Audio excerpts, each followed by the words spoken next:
Hello friends, welcome to my YouTube channel step to बायोलिस। I hope आप सभी बहुत अच्छे होंगे और आप सबकी प्रिपरेशन भी एकदम बढ़िया चल रही होगी। तो अभी हम 4 वीडियो नहीं, ये हमारी 5th वीडियो है। 4 वीडियो अपलोडेड कर चुके हैं। तो अगर आपको उसमें कोई भी प्रॉब्लम है तो आप कमेंट बॉक्स में बता सकते हैं। तो आने वाली कुछ वीडियो में बस एक वीडियो और होगी तो हमारा सर्कुलेटरी सिस्टम पूरा कंप्लीट हो जाएगा, ठीक है। तो अभी हमने उसमें कुछ डिफेक्ट्स पढ़े थे। आज हम बाकी के जो डिफेक्ट हैं वो पढ़ लेते हैं। तो स्टार्ट करते हैं मायोकार्डियल इन्फ्रैक्शन से, ठीक है। आप मेरी बाकी की जो लास्ट वीडियो है जो मैंने पोस्ट कर चुकी हूँ, अपलोड कर चुकी हूँ, आप उनको देख सकते हैं क्योंकि उन्हें बिना देखे आपको आगे का शायद ही समझ में आए। तो स्टार्ट करते हैं मायोकार्डियल इन्फ्रैक्शन से। ये क्या होता है? Sudden damage of the heart muscles, उसे ही हम इन्फेक्शन के नाम से जानते हैं। ये 2 तरह से हो सकता है, या तो ऑक्सीजन की सप्लाई बहुत कम हो रही हो या किसी क्लोट की वजह से भी हो सकता है, ठीक है ना। 2 तरह से हो सकता है। तो जो क्लोट की वजह से होता है उसे हम थ्रोम्बस, क्लोट को हम थ्रोम्बस के नाम से जानते हैं ना, थ्रोम्बस भी बोल सकते हैं क्लोट को। It can be dissolve with the help of clot bluster, जिसे हम क्या बोलते हैं, थ्रोम्बोलाइटिक थ्रोम्बोलाइटिक एजेंट के नाम से जानते हैं, जिसे हम स्ट्रेप्टोकाइनेस बोलते हैं, ठीक है फ्रेंड्स। तो मतलब कि ये है कि जो मायोकार्डियल है वो एक सडन डैमेज होता है हार्ट मसल्स में। वो किसकी वजह से भी हो सकता है, क्लोट की वजह से भी हो सकता है, और अगर हमारे हार्ट में इनसफिशिएंट ऑक्सीजन सप्लाई हो रहा है तो भी हो सकता है। अगर क्लोट है तो हम उसे डिजोल्व कर सकते हैं क्लोट बस्टर या फिर थ्रोम्बोलाइटिक एजेंट के नाम से, जिसको हम स्ट्रेप्टोकाइनेस बोलते हैं, ठीक है। ये आपको पता होना चाहिए। तो अब हम पढ़ते हैं कोरोनरी आर्टरी डिफेक्ट के बारे में, क्या होता है। इतना आपको समझ में आ गया ना मायोकार्डियल इन्फेक्शन के? अब आप भूलोगे नहीं, क्योंकि ये इसमें क्या हो जाती है, हार्ट की मसल्स डैमेज हो जाती हैं, उसी को हम बोलते हैं। तो जो कोरोनरी आर्टरी डिफेक्ट, जिसे हम CAD कैड के नाम से भी जानते हैं, शॉर्ट फॉर्म में भी आ सकता है, इसलिए कंफ्यूज मत हो जाना कैड क्या है। तो ये दो होती है, ठीक है ना। दोनों के नाम बिल्कुल सेम लगते हैं, लेकिन आपको याद रखना पड़ेगा। एक होता है ARTERIOस्क्लोरोसिस, एट्रियोस्क्लोरोसिस। एक होता है एथियोरोस्क्लोरोसिस। इसमें ARTERIO है, इसमें ATHERO है, ठीक है ना। दोनों बिल्कुल डिफरेंट है, इसलिए आपको पता होना चाहिए, ठीक है ना। कैल्शियम साल्ट्स की वजह से जो डिपॉजिशन हो जाता है हमारे ब्लड वेसल्स में, उसी को ही हम आर्टियोस्क्लोरोसिस के नाम से जानते हैं। एक होता है एथियोरोस्क्लोरोसिस। इसमें क्या होता है, नैरोइंग ऑफ ब्लड वेसल्स और coronary artery due to the deposition of cholesterol. इसमें क्या होता है, इसमें जो आर्ट्रियोस्क्लोरोसिस था, आर्ट आर्ट से तुम साल्ट याद कर लेना, ठीक है ना, वरना तुम कंफ्यूज हो जाओगे। ART, ठीक है ना। तो इससे तुम साल्ट याद कर लो तो तुम्हें कन्फ्यूज़न थोड़ा कम होगा। जो आर्टियोस्क्लोरोसिस होता है उसमें कैल्शियम सॉल्ट की वजह से होता है, और जो एथ्रियोस्क्लोरोसिस होता है वो कोलेस्ट्रॉल के डिपोजिशन से होता है, ठीक है। ब्लड वेसल्स नैरो हो जाती हैं, ब्लड सप्लाई अच्छे से नहीं हो पाती, ठीक है, उसे ही हम कैड बोलते हैं। समझ में आ गया? अब आगे चलते हैं। अब हम पढ़ते हैं ब्लड वेसल्स के बारे में, बहुत ज़्यादा डिटेल में नहीं, लेकिन जो भी बेसिक चीज़ें हैं मैं आपको बताती जाऊंगी, क्लियर करती जाऊंगी। मैंने सोचा सर्कुलेटरी सिस्टम में तो ब्लड वेसल्स के बारे में भी आपको पता होना चाहिए, ठीक है ना। आर्टरीज कैसी होती हैं या वेन्स कैसी होती हैं, ठीक है। तो अब हम पढ़ेंगे ब्लड वेसल्स के बारे में। तो जो ब्लड वेसल्स होती है टिपिकली 3 लेयर्स की बनी होती हैं, ठीक है ना। टूनिक एक्सटर्ना आता है, सबसे ऊपर की जो लेयर होती है वो टूनिक एक्सटर्ना, उसके अंदर आते हैं टूनिका मीडिया, और सबसे अंदर जो होती है वो होती है टूनिका इंटरना। अब इन तीनों में डिफरेंस क्या है ये मैं आपको बता देती हूँ। जो टूनिका एक्सटर्ना होता है वो लूज कनेक्टिव टिश्यू से बनी होती है, और उसमें collagen, elastic fibre, lymph vessels, nerve fibre, ये सब होते हैं। जो टूनिका मीडिया होती है वो सर्कुलर स्मूथ मसल्स फाइबर होती हैं और इलास्टिक फाइबर की बनी होती है, ठीक है ना। क्या डिफरेंस है? ये लूज कनेक्टिव टिश्यूज है और ये सर्कुलर स्मूथ मसल्स फाइबर होते हैं इसमें, और इलास्टिक फाइबर होते हैं। अब सबसे जो अंदर की लेयर होती है वो टूनिका इंटरना होती है, वो एक single layer endothelium of squamous cells होती है। अब ये एंडोथीलियम स्क्वैमस सेल्स क्या होती हैं ये मैं आपको एनिमल टिश्यू में पढ़ाऊंगी, क्योंकि अगर मैं आपको यहीं बताने लगी तो बहुत ज़्यादा डिटेल हो जाएगा। एनिमल टिश्यू में मैं आप सबको सब कुछ बता दूंगी, और एनिमल टिश्यू में ही जब मैं कनेक्टिव टिश्यू पढ़ाऊंगी तभी मैं आपको ब्लड पढ़ाऊंगी डिटेल में। सर्कुलेटरी सिस्टम में आपको मैं जो बेसिक चीज़ें हैं वो मैं ब्लड के बारे में बता दूंगी, क्योंकि ये हार्ट है, इसमें ब्लड से रिलेट है ये पूरा चैप्टर, तो मैं इसमें भी बता दूंगी आपको, ठीक है। तो ये सिंगल लेयर एंडोथेलियम और स्क्वैमस सेल्स है। अब हम पढ़ लेते हैं वेन और आर्टरी कैपिलरी में डिफरेंस पढ़ लेते हैं, ठीक है। मैं आपको बता देती हूँ थोड़ा सा डिफरेंस। तो देखो, जो वेन, आर्टरी, कैपिलरी में आपको डायग्राम में ही थोड़ा कुछ डिफरेंस दिख रहा होगा। देखो ल्यूमन, अगर हम बीच का जो पार्ट होता है ल्यूमन, वो वेन्स में कितना ज़्यादा वाइड है, आर्टरी में बहुत ज़्यादा नैरो है, कैपिलरी में नॉर्मल है। ठीक है, उसके बाद हम देखते हैं वेन के बाद। तो वेन और आर्टरी, कैपिलरी में मैं आपको डिफरेंस बताती हूँ। ब्लड टू हार्ट, ये ब्लड लेके जाती है हार्ट तक, ये हार्ट से ब्लड लेके आती है। ये to and from heart joint arteries and veins through arterioles और वेनिकुल्स। ठीक है, ये क्या करती हैं, सुपरफिशियल होती हैं। सुपरफिशियल मतलब कि ऊपर ऊपर होती हैं, ये बहुत ज़्यादा नीचे होती हैं, डीप होती हैं। सुपरफिशियल की वजह से ही हमारे जो ब्लू ब्लू कलर की जो हमारे वेन्स दिखाई देती हैं हमारी स्किन से, हम आराम से देख सकते हैं अपनी नस नस को, जिसको हम नस बोलते हैं, वेन्स बोलते हैं, उनको हम देख सकते हैं। ये बहुत ज़्यादा डीप होते हैं, इनको नहीं देख सकते। लेकिन मैंने आपको 4 सुपरफिशियल आर्टरीज बताई थी, जहाँ से डॉक्टर भी हमारी जो हार्ट बीट को क्या कर सकते हैं, काउंट कर सकते हैं। वो कहाँ कहाँ होती है, वेस्ट पे हाथ पकड़ के देख सकते हैं, एंकल में भी होती है, नेक के पास होती है, और टेम्पोरल रीजन मतलब कि ईयर के पास भी होती है। ठीक है ना। अब हम पढ़ लेते हैं वोल्व कहाँ कहाँ प्रेजेंट होती है, कहाँ नहीं होती। तो देखो वेन्स में वोल्व प्रेजेंट होते हैं, बैक फ्लो रोकने के लिए वेन्स में वोल्व प्रेजेंट होती है। सभी वो वेन्स में वोल्व होती है accept pulmonary vein. Pulmonary vein में ऑक्सीजनेटेड ब्लड होता है, क्योंकि वो लंग्स से ब्लड लेके आती है हार्ट में। आपको इतना तो पता चल गया ना, ब्लड हार्ट को दिया जाता है वेन्स के थ्रू।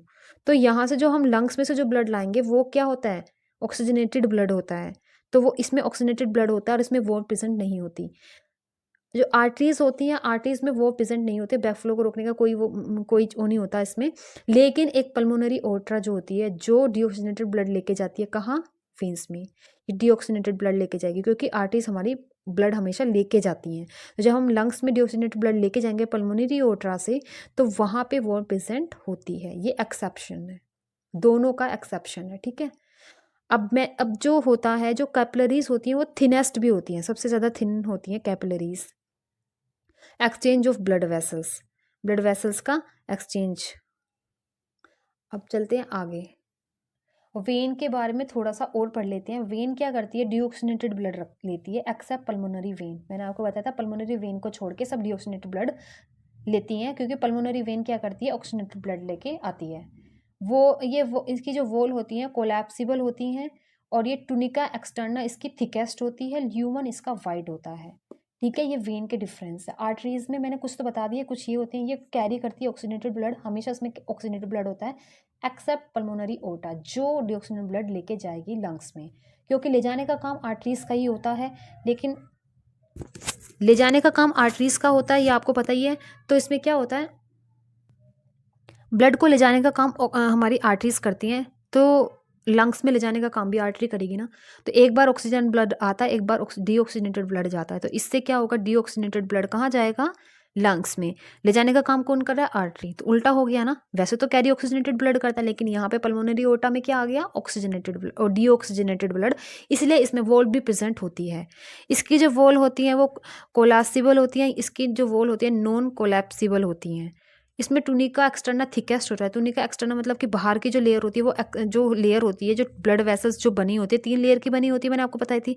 तो इसकी जो बाहर की लेयर होती है वो थिकेस्ट होती है, इसकी मीडिया थिकेस्ट होती है, इसकी बीच वाली लेयर थिकेस्ट होती है। इसमें ल्यूमन वाइड होता है, इसका ल्यूमन नैरो होता है।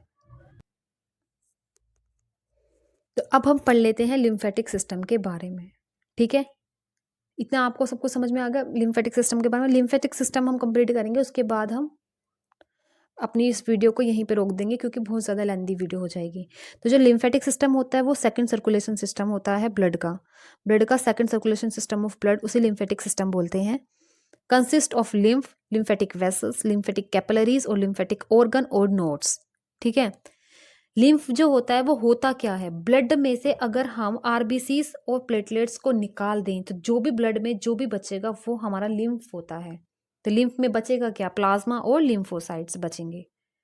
ठीक है, प्लाज्मा और लिम्फोसाइट्स हमारे बचेंगे, क्योंकि ये बहुत ज़्यादा छोटे होते हैं और ये ब्लड से छन जाते हैं। आरबीसीज थोड़ी बड़ी होती है, प्लेटलेट्स भी बड़े होते हैं, उनका साइज बड़ा होता है, लेकिन प्लाज्मा और लिम्फोसाइट्स का साइज बहुत छोटा होता है। ठीक है, तो लिम्फ क्या होता है, ब्लड में से अगर हम आरबीसीज प्लेटलेट्स को माइनस कर देंगे, तो जो भी बचेगा वो हमारा लिम्फ होता है। तो बचेगा ही क्या, बचेगा प्लाज्मा और लिम्फोसाइट्स। ठीक है, इतना समझ में आ गया। ये मैं आपको दिखा देती हूँ। ठीक है। नेक्स्ट चले। तो जो लिम्फ होता है, लिम्फ को हम टिश्यू फ्लूइड भी बोलते हैं, एक्स्ट्रा सेलुलर फ्लूइड भी बोल सकते हैं, मिडल मैन और इंटरस्टिशियल फ्लूइड कुछ भी बोल सकते हैं। इतने सारे नाम से जाना जाता है लिम्फ। ठीक है। तो जो लिम्फ होता है वो connected by the lymphatic vessels. तो लिम्फ जो कनेक्टेड किससे होता है, लिम्फ वेसल से कनेक्ट होता है और joint to form a lymphatic vessel. Lymphatic vessel ही बनाएगा ना वो, जब कनेक्ट होके lymph connected by the lymphatic vessels joint to form lymphatic vessels. जो होती हैं वो दो टाइप की होती हैं, राइट थोरेसिक लिम्फेटिक वेसल्स और लेफ्ट थोरेसिक लिम्फेटिक वेसल्स। ठीक है। देखो, तो जो राइट थोरेसिक लिम्फेटिक वेसल होती है वो कलेक्ट करती है lymph from the right side of the body and open into the right subclavian vein. तो ये राइट साइड के बॉडी पार्ट से क्या करती है, लिम्फ को कलेक्ट करती है, जो भी लिम्फ हमारा होता है उसको कलेक्ट करती है और ओपन करती है and open into the right subclavian vein. Subclavian vein में ओपन कर देती है, राइट सबक्लेवियल वेन में। जो लेफ्ट होती है, लेफ्ट बॉडी पार्ट से लिम्फ को कलेक्ट करेगी फ्रॉम एंड लैक्टिल्स से भी कलेक्ट करेगी साथ में और ओपन करेगी लेफ्ट सबक्लेवियल वेन में। ये सिर्फ क्या करती है, राइट साइड के बॉडी पार्ट से लेती है और राइट साइड के सबक्लेवियल वेन में ओपन करती है। और ये क्या करती है, लेफ्ट साइड के बॉडी पार्ट से लेगी, साथ से लैक्टिल में भी लेगी, लैक्टिल से भी लेगी और open into the left subclavian vein में। और दोनों मिलके ओपन हो जाएंगी इन्फीरियर वेना कावा में और इन्फीरियर वेना कावा फिर लेके किस में जाएगा, हार्ट में। ठीक है ना। ये इसका पूरा प्रोसेस होता है। लिम्फेटिक वेसल्स आपको पता चल गया, ब्लड में से जब हम आरबीसीज और प्लेटलेट्स को माइनस करेंगे तो बचेगा प्लाज्मा और लिम्फोसाइट, वही हमारा लिम्फ होता है। प्लाज्मा लिम्फोसाइट के कम्बिनेशन को ही लिम्फ बोला जाता है। और वो क्या करता है, लिम्फेटिक वेसल से कनेक्ट होकर हमारी दो लिम्फेटिक वेसल्स बनाई जाती हैं, राइट थोरेसिक और लेफ्ट थोरेसिक। जो राइट थोरेसिक राइट साइड के बॉडी पार्ट से लेगी और लेफ्ट थोरेसिक हमारा लेफ्ट साइड के बॉडी पार्ट से लिम्फ कलेक्ट करेगी और सब दोनों एक लेफ्ट राइट सबक्लेवियल वेन में डालेगी, एक लेफ्ट सबक्लेवियल वेन में डालेगी और दोनों वेन कनेक्ट कर जाएंगी किसमें, इन्फीरियर वेना कावा। और इन्फीरियर वेना कावा हमारे जहाँ से जाएगा ब्लड वेन लेके जाएगी हार्ट में। ठीक है ना, हार्ट को चला जाएगा फिर वहाँ से वो प्यूरिफाई होगा, वापस से सारा प्रोसेस स्टार्ट हो जाएगा। तो आपको समझ में आ गया, लिम्फ को हम tissue fluid, extra cellular fluid और मिडल मैन के नाम से भी जानते हैं। देखो मैंने लिखाया हुआ है। आप साथ में भी नोट्स बना सकते हैं, स्क्रीनशॉट भी ले सकते हैं पढ़ाते टाइम। और अगर आपको मेरी स्पीड कम ज़्यादा लग रही है तो आप स्पीड को भी मैनेज कर सकते हैं यूट्यूब की सेटिंग में जाके। फिर भी अगर आपको फिर भी नोट्स की ज़रूरत है तो आप मुझे कमेंट बॉक्स में बता सकते हैं, मैं डिस्क्रिप्शन बॉक्स में डाल दूँगी। तो फ्रेंड्स आज के लिए इतना ही। तो अब मिलेंगे नेक्स्ट वीडियो में, उसमें मैं आपको पूरा ब्लड कंप्लीट करा दूंगी, ब्लड के बारे में बताना चाह रही हूँ मैं। और उसके बाद जितना भी कुछ बचेगा थोड़ा बहुत मैं उसमें ही कंप्लीट करा दूंगी और ज़्यादा वीडियोस नहीं बननेगी, हमारी सर्कुलेटरी सिस्टम यहीं पे कंप्लीट हो जाएगा। तो फ्रेंड्स आई होप आप सभी को बहुत अच्छा लगा होगा। अगर आपको अच्छा लगता है तो प्लीज़ अपने कमेंट में मुझे बताया करें कि कहाँ क्या कमी है और कहाँ मुझे मतलब इम्प्रूवमेंट की ज़रूरत है। आप जब तक आप मुझे बताओगे नहीं तो मुझे समझ में भी नहीं आएगा कि बच्चों को क्या चाहिए, किस टाइप का चाहिए। और अगर आपको नोट्स की भी ज़रूरत है तो मैं आपको डिस्क्रिप्शन बॉक्स में डाल दूँगी, आप मुझे कमेंट करके बताइए। ठीक है। तो आज के लिए इतना ही, फिर मिलेंगे नेक्स्ट वीडियो में। आई होप आप सबको मेरा पढ़ाया हुआ अच्छा लगा होगा। Thank you.